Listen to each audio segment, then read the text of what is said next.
the wishing well. But I don't throw pennies down below. I've seen a shooting star. I don't follow where it goes. I'm not the superstitious kind. You were always meant to be mine.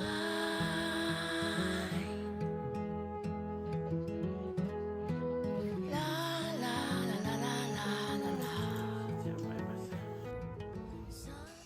Hello, Ray guys, Daddy. Hello. So when you're watching this video, nanganak na ako. Nakapanganak na ako. But we will tell you the birth story later, guys. Kasi we were not able to take any videos nung lumabas na si baby because everything happened so fast. And mas gusto ni Nico na kung ano yung andoon, just keep it privately for us. But then we are going to tell you the story like ng mga nangyari. But kung video, hindi kami nakakuha because it was so fast, guys. And I think we just want to keep it privately for us. Isn't it, Daddy? Okay. We didn't take any videos because we just wanted to keep it privately. Yeah. And it was very tough, but everything went well. So today is the day the baby was born. I think she's already more than how many hours now? 16 hours from delivery. And we are now in a different room. We are actually now here in the Teho Yatar Kailosasto, or intensive and monitoring care department. So why are we here in the intensive care unit ng hospital for the baby? It's because the baby had difficulty of breathing when she came out. When the baby came out, the baby had difficulty of breathing when the baby came out and passed through the birth canal. Supposedly, yung normal water na nasa lungs niya is nakalabas, nakakompress yun, and lumalabas yun while dadaan siya dun sa birth canal. But sa kanya merong naiwan. So meron siyang difficulty of breathing. So, ayun. And they just wanted to monitor everything. And actually, she's attached to the monitor right now. Yung chine-check yung kanyang pulse rate, yung saturation ng oxygen sa blood niya, and yung kanyang breathing. And meron din siyang oxygen. Yun. So, it's not really incubator. It's like a machine that has set up to monitor things. But actually, as of the moment, everything is fine. Kaka-check lang din ng doktor and ng isang specialist with ng baby natin, and everything is okay. So paano ni ko dyan? So we have 2 beds here in our room, guys. Meron ako, tapos si Nico meron din siya. And si baby is andito siya sa kanyang parang crib, parang lalagyan niya dito. So, yun. So, naka-attach pa siya sa monitor, which is good. So, hindi kami nag-alala. Kaka-visit lang din dito ng mother-in-law ko and ni Anika. Baka bukas si Lola pupunta din dito. And dito sa department na to, visitors can visit any time of the day. Except lang siguro sa morning, kasi masyadong busy by that time. Kasi nga mayroong mga doctor's rounds. So, sleeping. But maybe she's wake up in the night time kung lukumalag. Maybe then.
Taron hatala.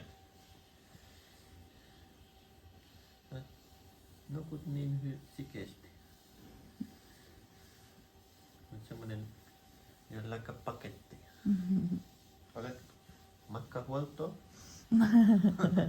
Vai post? She's in a packet. Niin. Yeah, It's like a roll. yeah. It's very warm if it's like that. Niin, it feel like same like in the wood. Like Yeah. very tight back.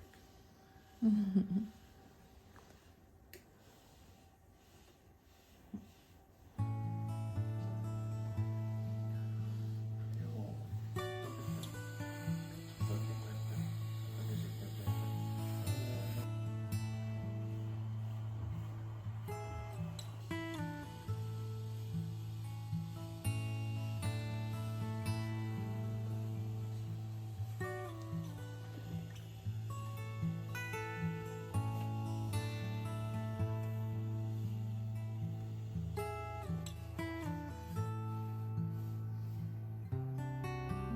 Kita mo.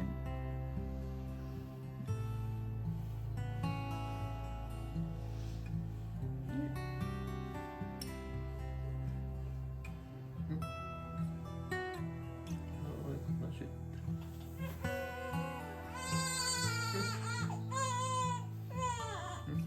Olen dramaattinen. Is it?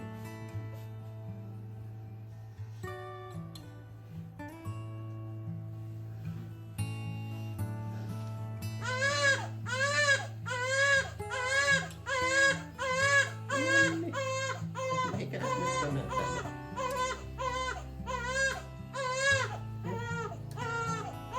Niin.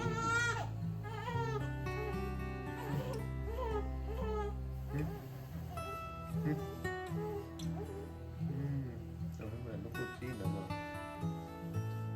Ehkä voi olla vähän, se on maito, niin vähän vatsakipeä. Niin. Kyllä se siitä tämä elämä järjestyy.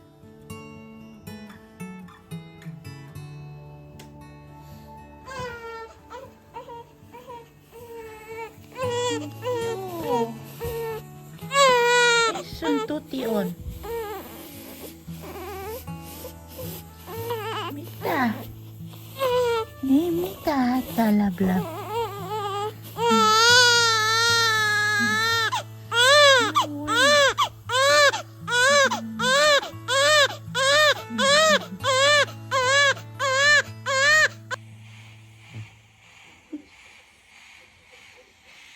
She's hiding there. You want to free daddy?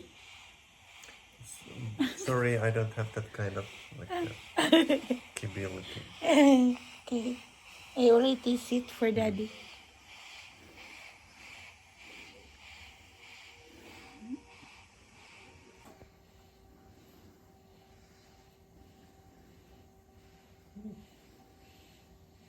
En tykkää niitä. No. Ei sitten. Siinä paketissa parempi olla. You're like a semmonen, mikä se on? Pötkä.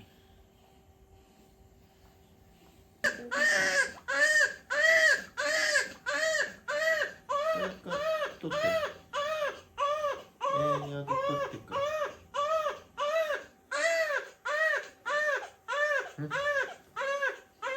Voi voi.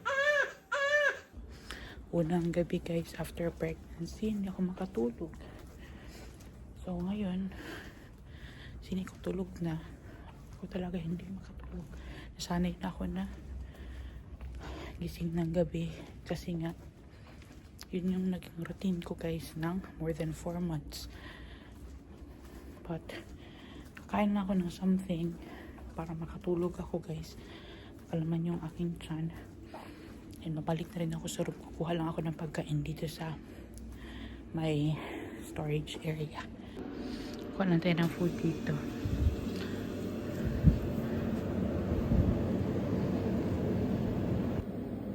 Ito na yung kinuha ko, guys. Midnight snack natin. Tapos, paglabas ko dito, andun din yung nurse. Kasi siya yung mag-feed sa baby, hindi ako mag-feed. So, sa ganitong situation, nakakapag-rest talaga kami ni Nico. The thing is, hindi ako nakakatulog. Kasi nga, ito yung nakasanayan ko, guys, for more than 4 months. Wala talaga akong tulog masyado paggabi. So, daytime magtulog. Ayun. So, balik na tayo ng room. Kakainin ko lang to doon.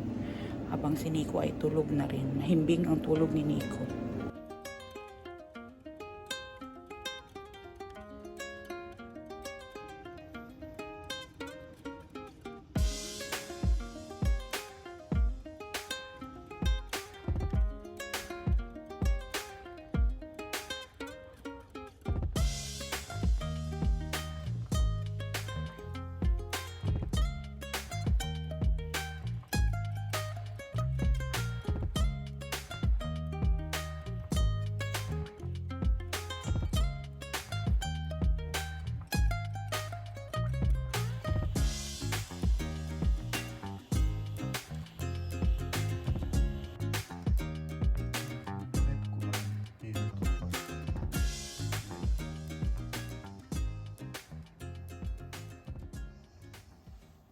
Hello Ray guys, second day namin dito sa intensive care unit na department.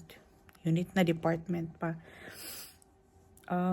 Today guys, I got a very bad news. Wala akong tulog, hindi ako makatulog.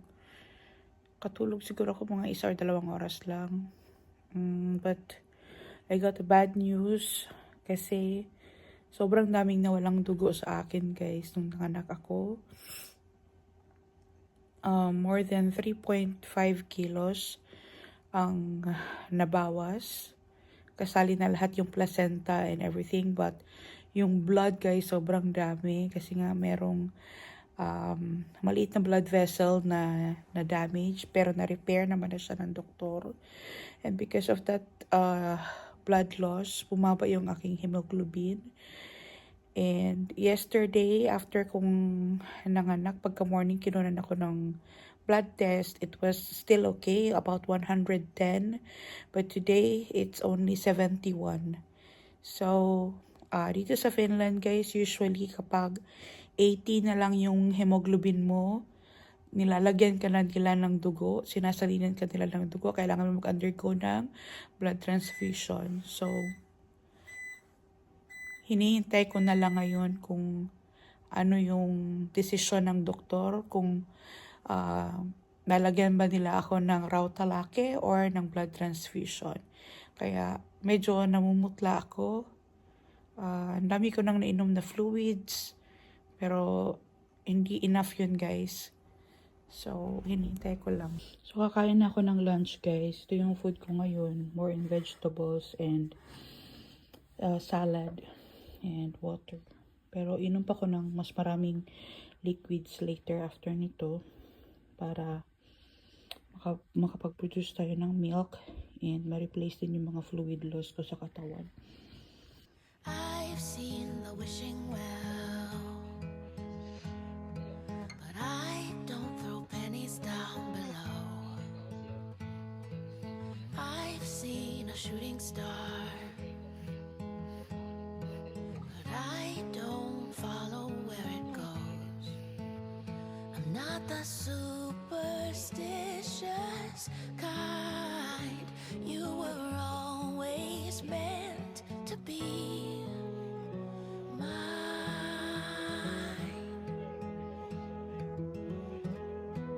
La la la la la la la la. Some people pray all day. So, yan na guys. Yan na yung first red blood cell na bag na tinatransfuse sa akin. Kasi nga, sobrang mababa ng aking hemoglobin. So, ang doctor was nag-order ng 1 to 2 bags. But after monitoring today and tomorrow, mababa pa rin. Sasalinan pa ako ng dugo. But for now, Yan yung first bag. And yeah, it's infusing properly as of the moment. First time kong magkaroon ng blood transfusion. Dati-dati ako lang ang gumagawa nito para sa pasyente ko. But for now, dahil pasyente ako, yan na.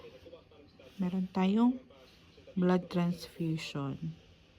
So, dito sa Finland, usually, kapag 80 yung hemoglobin mo, sasalinan ka talaga ng dugo. And sana matapos to and hindi matanggal yung aking IV cannula kasi sobrang hirap kong lagyan ng cannula, guys. O itong swero. Ang naglagay pa niyan was the anesthesiologist nung andun ako sa labor room or sa delivery room. So, yung isang IV ko is tinanggal na, but ito na lang ang natira. Sana hindi matanggal, guys. Kaya nilagyan na lang yan ng tape dyan ng nurse or ng midwife para it will stay in place. And as you can see, namamaga pa aking kamay because I have Rannikava oireohyptoma or yung carpal tunnel syndrome brought by pregnancy. But yeah, I'm hoping this will be okay. And tapos na yung esikowe or yung first 10 minutes na pag-check ng aking vital signs. So, infuse na lang itong 1 bag ng red blood cell for 2 to 4 hours. Di pa namin napapaliguan si baby, guys, kasi after nung delivery, diniretso na siya dito, nilagyan na siya ng oxygen. So, mahirap paliguan kapag merong oxygen. Kapag natanggal na lang lahat tong mga oxygen niya, guys, tsaka yung mga tubings nandyan, saka na namin siya paliliguan. It's okay lang naman na ganyan.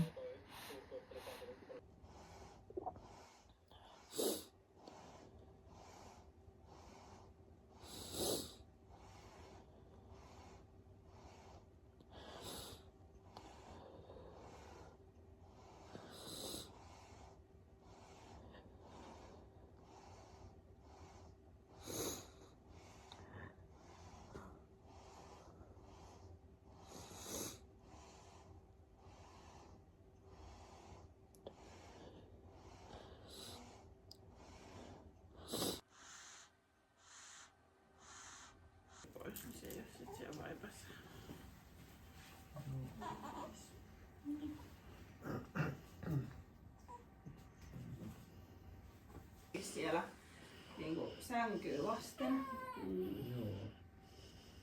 Tai sitten kyljen kautta, jos se oli hyvä tapa sun mielestä. Joo.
Life is so hard, place.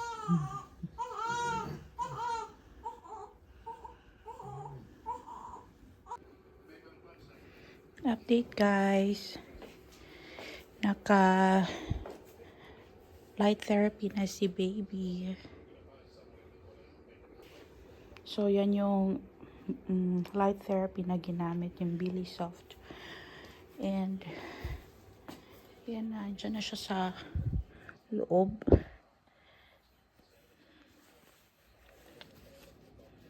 So, need to cover yung eyes niya, guys, para maproteksyonan.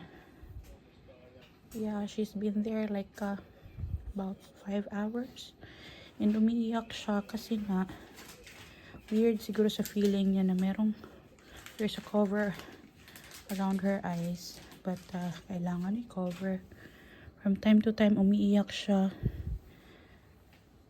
And siguro tonight I'm gonna be sleeping with her. I will put her next to me, then she will feel comfortable. Now she's sleeping well. And they removed the nasal cannula already. Ayan. And she's breathing very well without the extra oxygen.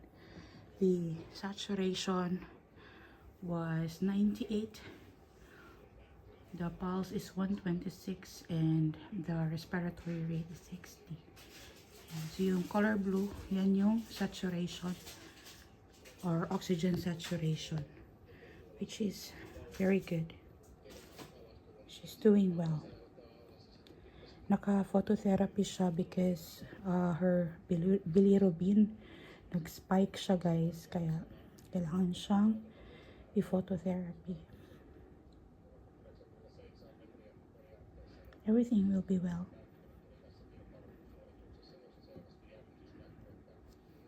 Academy so many years don't tell me what to do. Semwa na I na. have been consultating during this labor.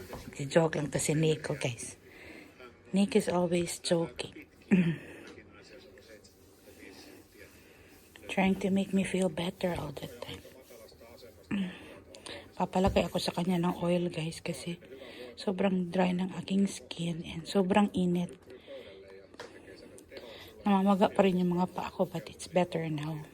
Lentäjien sinänsä lentotaidot ei ole semmoisia, että kun mitä huipulla on, mutta näkee, että siellä on jutua takana.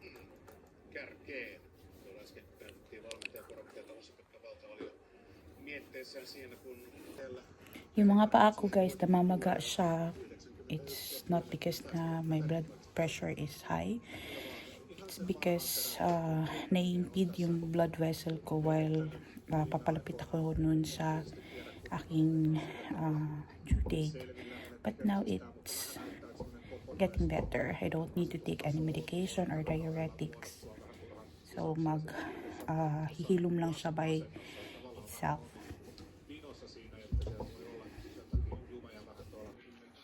Natanggal na din pala yung IV ko, guys, dito na side. And lalagyan na lang ako ng bago bukas kung kailangan ko. And nasalinan na rin ako ng first bag ng red blood cell. And tomorrow morning is yung new labra ko or yung laboratory test. Kukunin nila and i-check kung nag-improve ba yung aking hemoglobin levels. But if not, sasalinan pa ako ng pangalawang bag and another evaluation na naman, ganun. And same din si baby, guys, kukunan din siya bukas ng bilirubin levels niya for evaluation. And kung gaano katagal siya magkakaroon ng phototherapy. Ayun, so ang bigat ng araw na to, sobrang daming nangyari, kaya tahimik na lang ako, nagdasal na lang ako. Yun na lang ang ginawa ko, guys. Hindi naman pwede umiyak ako ng umiyak, diba? But, alam ko na lahat naman is magiging okay naman. So, ayun. Nalig lang tayo. Ayun, guys. That's all for today. See you on the next one. I've seen the wishing well, but I don't throw pennies down below. I've seen a shooting star, but I don't follow where it goes. I'm not the superstitious kind. You were always meant to be mine.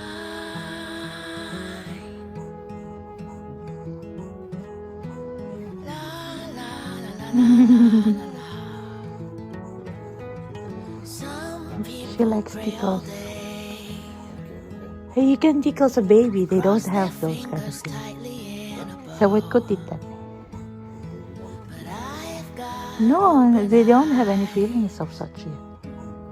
Eh, bien. arms stretched wide because I know you will be Eh, there wala. when I rise. You were always meant to be. Mhm.